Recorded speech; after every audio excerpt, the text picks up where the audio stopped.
Hi there, I'm Renee from Music Red One, and welcome to our YouTube channel where we talk about everything related to music. Today we're going to focus on electric guitars and the history of electric guitars and how we got to where we are today. We're going to talk about different shapes, different tones, pickups, and inevitably the artists that are connected to these different guitars that we have grown to love and recognize over time. So let's go into detail on that and join me. Thank you.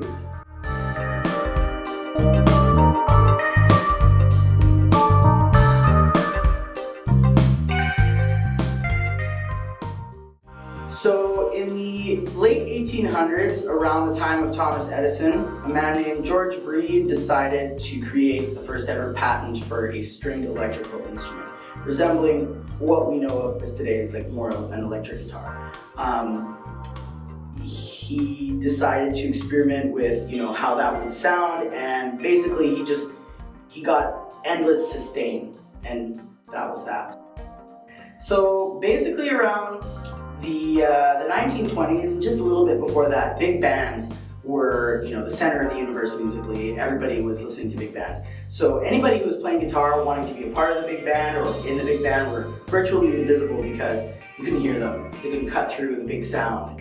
So this started to become a big problem, and these guitarists were getting frustrated, so they were thinking, how can we make a guitar that's going to be able to cut through? And they experimented with different various types of metal and pickups and like tungsten pickups, and none of this worked. All it did was create more feedback, and so it was like wee-oo, wee-oo, and really bad sounding, and big band people were not impressed. So that did not work out. Okay, so now we are in the mid-1920s. We're in Los Angeles, and we're with a guy named John Dopiera. He's a local luthier, and he was in the right place at the right time because there was a guy named Georges Beauchamp who was running lots of vaudeville acts, and he himself was a musician. So he found him and he asked him, he said, "John, do you think you could build me a guitar that can cut through the noise of a big band?" And John said, "I don't know, but I can try." So that led to the first resophonic guitar, the tri-biscuit. So an invention of the tricone, the National Stringed Instrument Corporation was born, and that eventually becomes the single cone, which is like an inverted cone that projects sound through a metal body, and it's kind of like the punchy sound of a banjo, but through more of a bluesy guitar sound. And this is really cool, and eventually he teams up with his brothers and he creates dobro, and that's really amazing. Dobros are wonderful instruments, totally elemental to the sound of blues, and are eventually bought out by Gibson in 1993.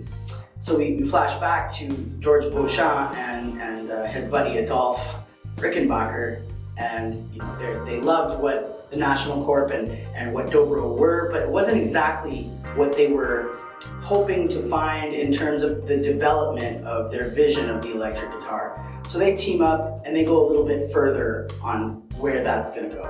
Okay, so in 1931, we've got Adolphe Rickenbacker and we've got Georges Beauchamp, and they get together and they decide, okay, we're going head on, we're going to build this electric guitar. So after much heeing and hawing, they decide that they're going to call it the frying pan. It is quite literally a frying pan looking guitar. It sounds like the blues, and that inevitably leads to the rest of their lives and careers. They spend the rest of their lives innovating what becomes Rickenbacker guitars, the legendary that we know today. Okay, so we're looking at about 1936, and we've got a guy named Lloyd Lur, who is a mandolin luthier, and he's spectating and he's watching these guitars get invented, and he's thinking to himself, God, that'd be so cool if I could electrify my Spanish guitars. So he's trying to do that. Maybe he's trying to make the sound that Rickenbacker makes, right? He really wants to try and find that sound and tone, but through his hollow body guitars. I'm not sure if he had too much success with that, but it inspired Orville Gibson to create the ES-150. And at the time, that would have been considered the most beautiful and performing shape and look yet. However, it still was struggling with feedback issues, and that's due to the nature of the fact that the guitar is a hollow body. Okay, so now we're in the 1940s, and we've got Mr. Les Paul, a young man who's hanging out around Orville Gibson, and he is observing that, you know, there's some feedback issues with the ES-150, and he's admiring this beautiful looking guitar, and he's got this crazy idea. So he decides to go home and carve out the first ever solid body Les Paul guitar. It was made of a one-piece pine, and he brought that to Orville and was like, "It's the 150, what do you think? It's a solid body." And Orville was like, I'm a purist, I'm not sure about this. But, you know, Les Paul was charming enough that he convinced him it was a great idea. And by 1952, we had the gold top, solid body Les Paul standard guitar.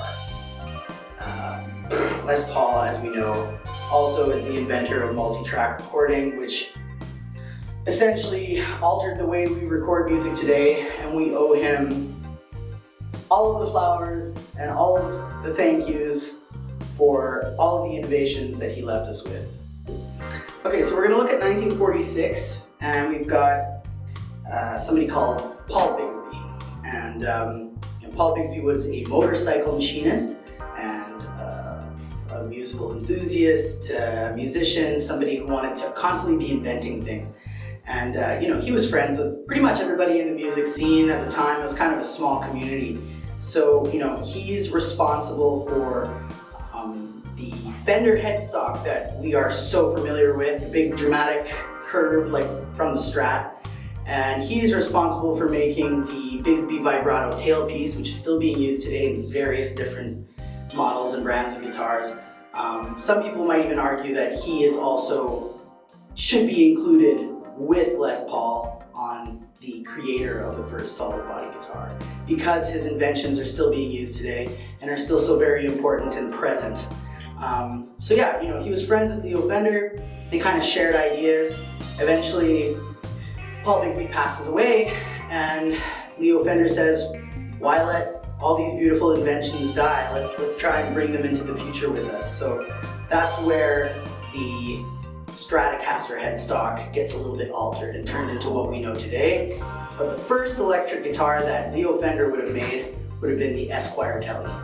So we start out, we've got the Telecaster Esquire, and then that turns into the Telecaster, and then he decides, you know, what about another shape? Now we've got Stratocaster, and things eventually just keep moving on from there as we know it in history. I mean, we could sit here and talk all day about the inventions of Leo Fender and everybody in between, Les Paul.